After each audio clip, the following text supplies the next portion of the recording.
IIT jam, net এবং gate পরীক্ষার জন্য একটা সুন্দর কোশ্চেন নিয়ে এসেছি।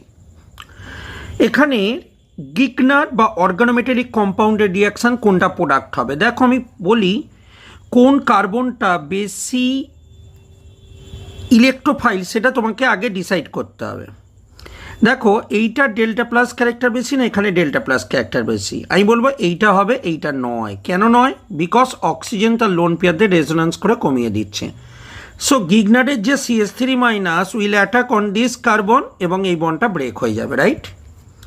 নেক্সট স্টেপে কেমন হবে দেখতে, যদি ব্রেক হয়ে যায়, দেখো এটা কার্বন, এই কার্বনের সঙ্গে এটা রয়েছে, এখানে গিয়ে CH3 অ্যাটাক করেছে আর অক্সিজেনের বন্ডটা মাইনাস হয়েছে এবং কার্বনে রয়েছে আর কে কে C ডবল বন্ডও রয়েছে ও তার সঙ্গে এখানে ইথাইল গ্রুপ। নেক্সট স্টেপে কী হবে, এই মাইনাসটা গিয়ে এখানে পড়বে, এটা উঠবে, এটা যখন ব্যাক করবে তখন এই গ্রুপটাকে বাইরে বার করে দেবে। তার মানে বেসিক্যালি তোমার কাছে এই জিনিসটা রয়েছে, ঠিক? তার মানে এই জিনিসটা কোথায় আছে দেখো, অপশান ডি এর মধ্যে। তাই জন্য আমরা বলতে পারি option D is the right answer.